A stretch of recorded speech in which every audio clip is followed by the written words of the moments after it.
Hello everyone and welcome to my channel Y&R Trends. I hope everyone is having a wonderful day. Before we begin, please hit the subscribe button and give this video a thumbs up. The Young and the Restless recap tells the tale of a high-stakes car accident that put Nick Newman's life in jeopardy, as Nick is admitted to the hospital and Matt flees to carry out his retaliation.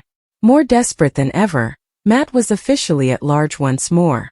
Phyllis was working on a calculated move that might completely alter Summer's life while Noah and Sienna prepared for the fallout. The Young and the Restless events. Phyllis accused Michael of sending her to voicemail at the Genoa City Athletic Club, but she persisted in leaving a message. Since their long-standing disagreement had been resolved, she asked him to give her a call back. Daniel showed up behind Phyllis and questioned his mother about Michael's decision to put her to voicemail. Phyllis inquired about Daniel's New Year's Eve after he wanted to check in. She questioned why he hadn't contacted her to spend the evening together after he assured her that things was going well. Phyllis saw that her son had a lighter feel, and that something was different about him. Daniel claimed that Phyllis was trying to learn more about his private life. But she assured me that the only reason she was worried was because of where he had been the year before. He was still in mourning over Heather at this time last year. Something had changed for their family, but Daniel wasn't sure whether he could move on after her mother. At last he had a chance to be happy. Phyllis agreed that Heather would want him to be content, but she needed to know if Tessa was to blame for this change in perspective. Daniel said she was making assumptions since he never brought up Tessa. Phyllis mentioned that she saw Daniel and Tessa sharing a kiss, and that she was concerned that he might be in danger. Daniel promised not to crash and burn. When Phyllis heard him, she reminded him that Tessa was still married. Although she was thrilled that Tessa made her son happy, she was nonetheless worried about it. Phyllis was concerned that Daniel may experience pain and suffering because his heart was weak. Daniel questioned Phyllis about her present plan. She told him to get off her back because he concluded it had to do with the AI software. Phyllis has had enough of having others doubt her intentions. Daniel waited for her to come clean before asking her why she had been so defensive. Phyllis consented to share some of her plans with Daniel. She acknowledged that Jack and Billy had approached her with the intention of using her expertise to get the AI program back from Victor. Daniel requested further information since he knew his mother would never take anything unless it benefited her. Why Phyllis would collaborate with two guys she didn't trust was beyond Daniel's comprehension. She finally said that she asked them to give Marchetti to Summer since things weren't adding up. Would he find that selfless enough, she inquired? Daniel said that this was one of the most selfless things Phyllis has ever done and expressed regret for assuming the worst. Daniel was informed by Phyllis that he and Summer were her top priorities. She flourished as Marchetti's leader, and Summer was the happiest she had ever been. Phyllis had little interest in building an empire with Daniel in Genoa City, despite her desire to do so. Gaining control over Marchetti might be what unites Phyllis with her kids or perhaps her grandkids. Summer had no idea what her mother was preparing. Questioning why she wouldn't tell him to whom she had left the message, Daniel returned the conversation to the voicemail.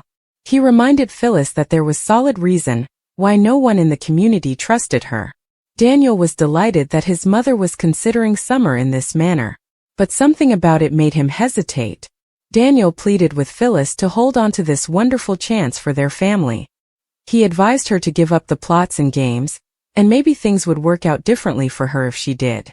Daniel informed Phyllis that individuals didn't always get their way. Despite her desire for respect from everyone in the community, no amount of wishing could bring Heather back, even if he fervently hoped that she was still alive, and that his family would return stronger. Daniel utilized that to force Phyllis to live in the present and bring her back to reality. Daniel wanted Phyllis to quit using Billy and Jack as leverage for her own gain. People wouldn't see her as a snake if she behaved honestly and truthfully. Life didn't work that way, Phyllis retorted. To Victor's astonishment, Victoria paid her father a visit at his home.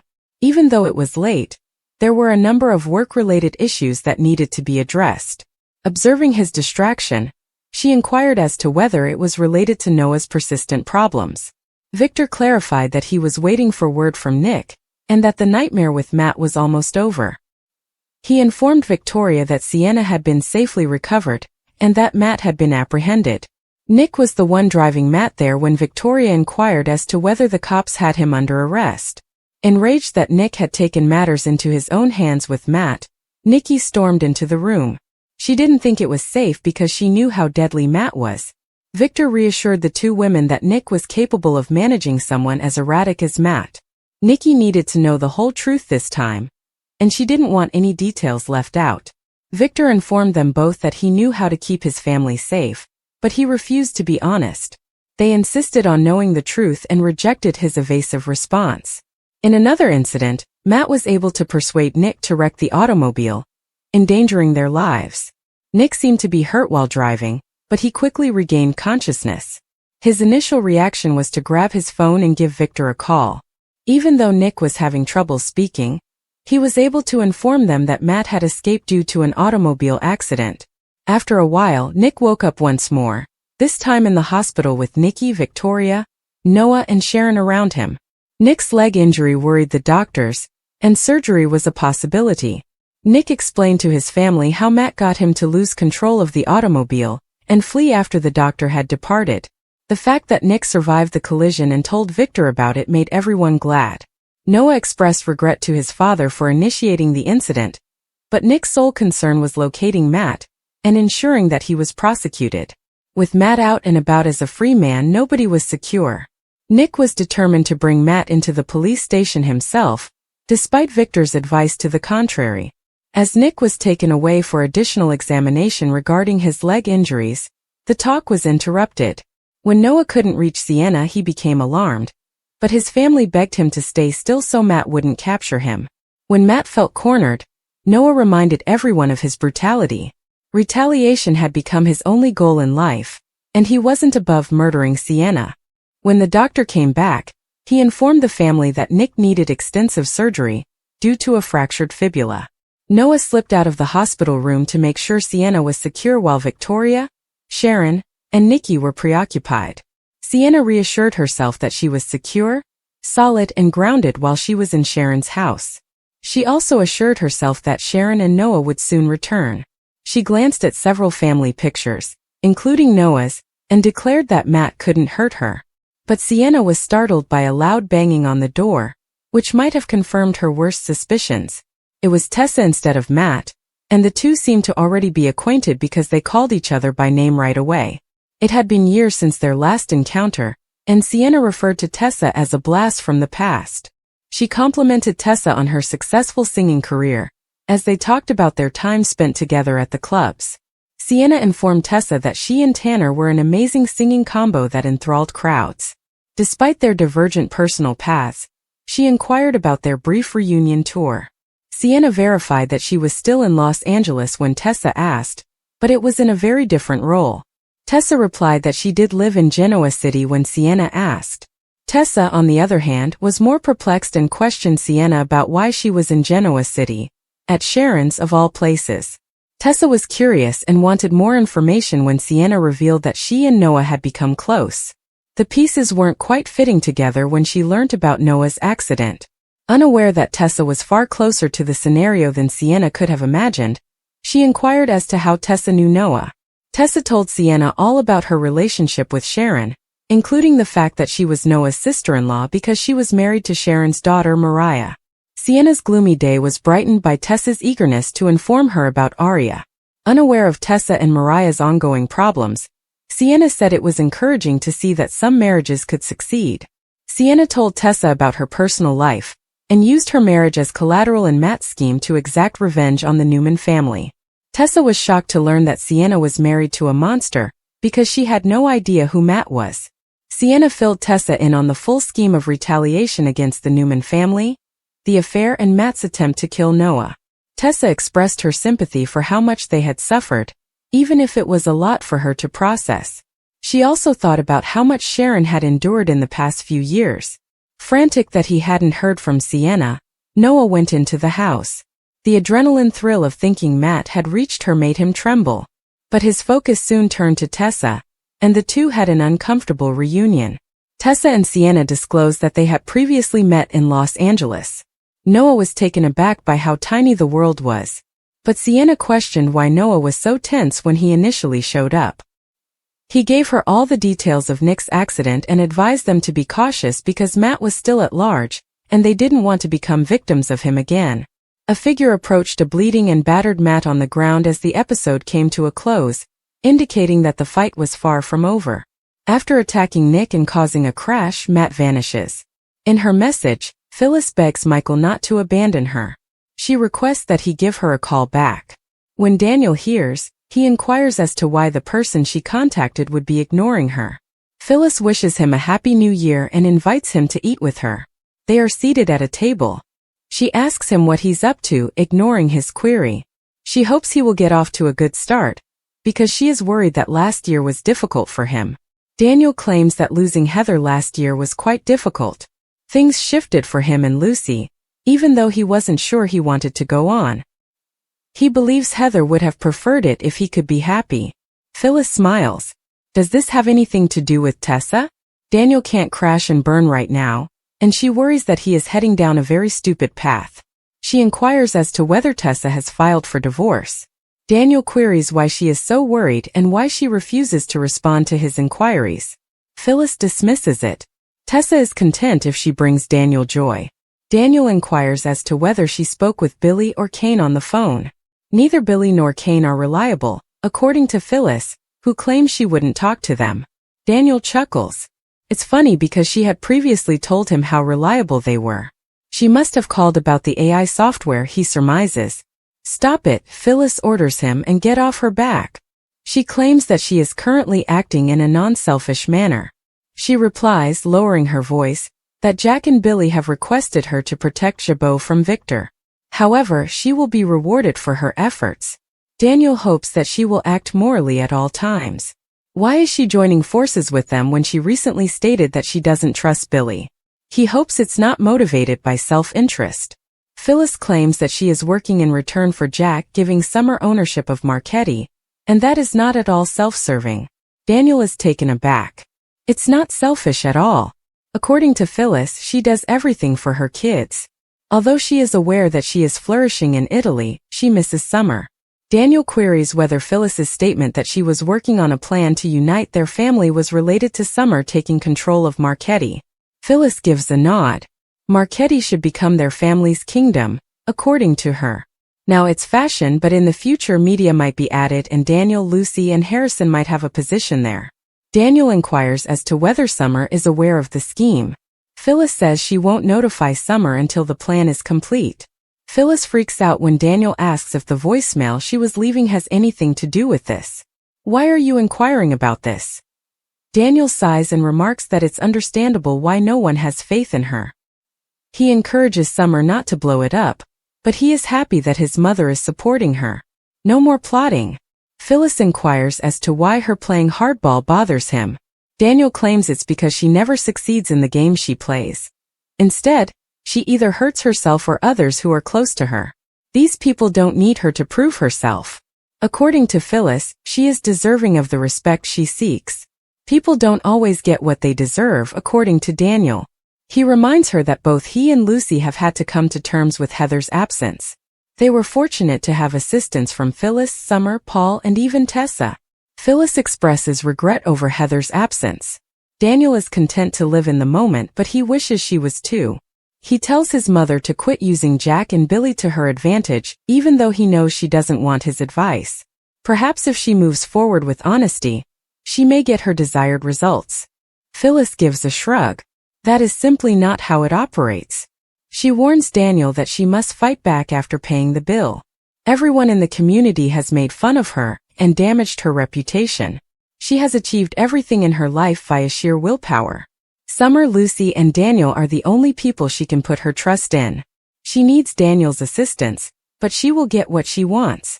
In an attempt to relax, Sienna paces the living room. She attempts to reassure herself that she is safe even if she is aware that there is a security guard outside. A female voice shouts out for Sharon as there is a knock on the door.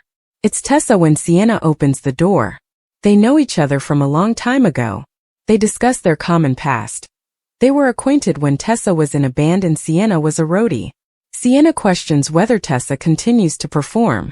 Tessa gives a shrug. Occasionally, but things have evolved. How does Sienna know Sharon, she wonders, and why is she in town? Although it's a little tricky, Sienna claims to be involved with Noah. Tessa gives a nod. She had heard that Noah had been involved in an accident in Los Angeles.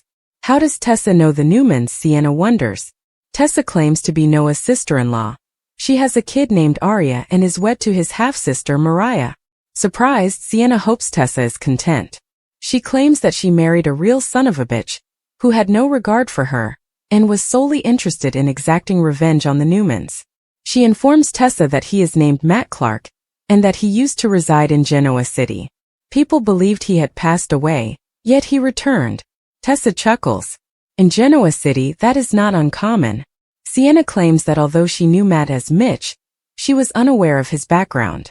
She claims that their relationship caught her off guard. And Noah, who was also seeing someone, felt the same way. Tessa gives a nod. Ellie. Sienna concurs. According to her, they believe Matt was responsible for Noah's vehicle accident. Perhaps Matt had a scheme to exact revenge on Sharon and Nick by luring Noah to Los Angeles.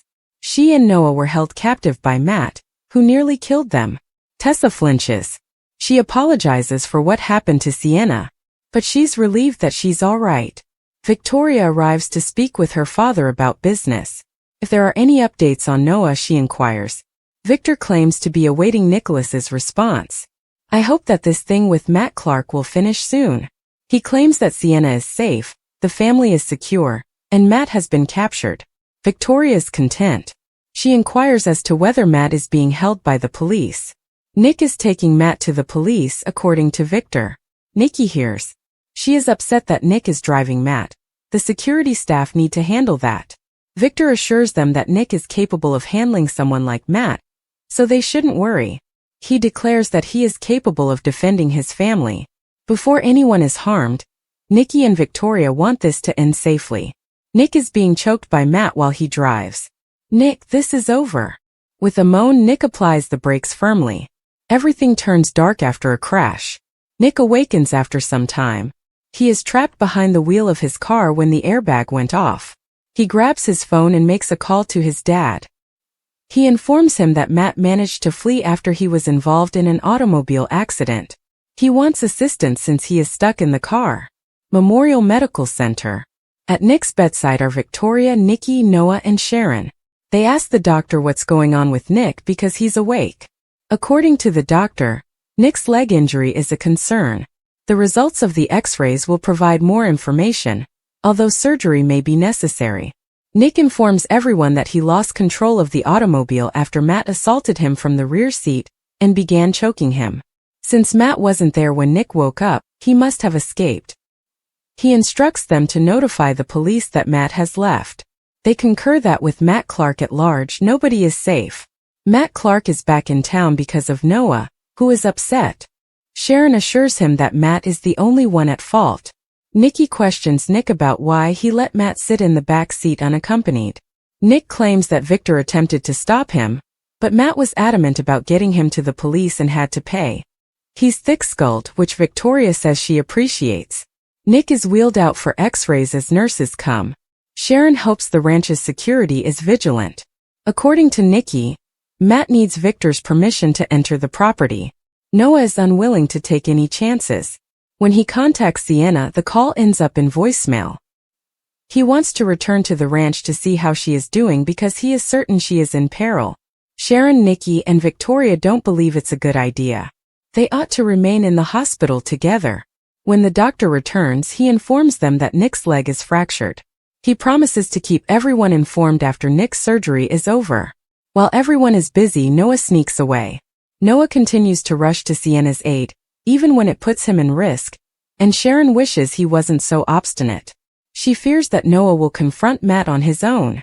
Victoria doesn't believe Noah would act in such a careless manner. According to Sharon, Noah will not back down and will put Sienna's safety ahead of his own. She is curious about Matt's whereabouts and hopes they will locate him before he does. Noah dashes into the home. Sienna informs him that her phone is charging after running out of juice, and he is relieved that she is all right. Tessa gives Noah a smile. It's been a while. Tessa's presence surprises Noah. Do they know one another? Sienna claims that she met Tessa while working as a roadie for a band, and that she heard her sing before her single was released. She asks Noah why he seemed tense. According to Noah, Nick crashed the car when Matt attacked him while he was taking Matt to the police. He claims that Nick shattered his leg and Matt got away, so they need to remain vigilant while he's at large. Sienna finds it unbelievable that Matt got away. She believes that shooting Matt might be the only way to stop him. In a snowy alley, Matt is lying. "You're a dead man, Nick Newman," he moans. A mysterious apparition looms over him as he glances up. Kyle's startling Victor leverage. According to spoilers on Thursday, January 8th, the young and the restless YNR, Phyllis Summers, Michelle Stafford, and Kane Ashby, Billy Flynn, will offer some startling Victor Newman, Eric Braeden leverage. To begin with, Phyllis might see that Kane is pouting a little after Lily Winters, Crystal Khalil, made the decision to leave town and avoid him. Phyllis might give a huge "I told you so" after learning what transpired and imply that Lily would consistently disappoint Kane. Naturally, Phyllis will use this as another evidence that Kane should give up attempting to live up to Lily's expectations. Rather, Phyllis might continue to hope that Kane will return to his shady Aristotle Dumas side and form a new partnership with her. According to YNR teasers, Kane and Phyllis will make changes, so they might welcome a new beginning in their relationship. Maybe Phyllis will persuade Kane to put Lily behind him and concentrate on other things. After speaking with Kane, Jack Abbott, Peter Bergman, will go back home and update Diane Jenkins Abbott, Susan Walters. Jack acknowledges that Kane alluded to a method of obtaining evidence that Victor Newman, Eric Braeden, utilized the AI software, but he cautioned that it would be difficult to implement. Naturally, nobody's loyalty is certain since Phyllis is entangled in Kane's plot. Depending on who chooses to be a backstabber in all of this, there could be several routes to betrayals. Luckily, Kyle will come up with a different plan for Jack and Diane. As it happens, the Abbotts can take advantage of Kyle's bargaining chip. Kyle will reveal some shocking information regarding Matt Clark, Roger Howarth, and how this relates to Victor once Diane and Jack grill him about it. Kyle might learn that Victor destroyed Matt's finances with the AI software, and he might even obtain some evidence.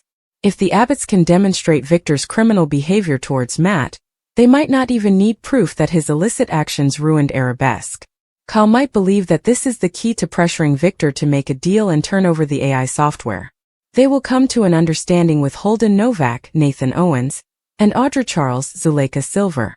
Holden will choose not to tell Claire Newman, Haley Aaron, anything more about his relationship with Audra, because they will both be in favor of reconciliation. Holden and Audra will decide to do everything in their power to ensure that the remainder of their LA history remains hidden, until they have put an end to their constant arguments. According to previews for The Young and the Restless, Holden and Audra will encounter some difficulties along the way, so pay attention.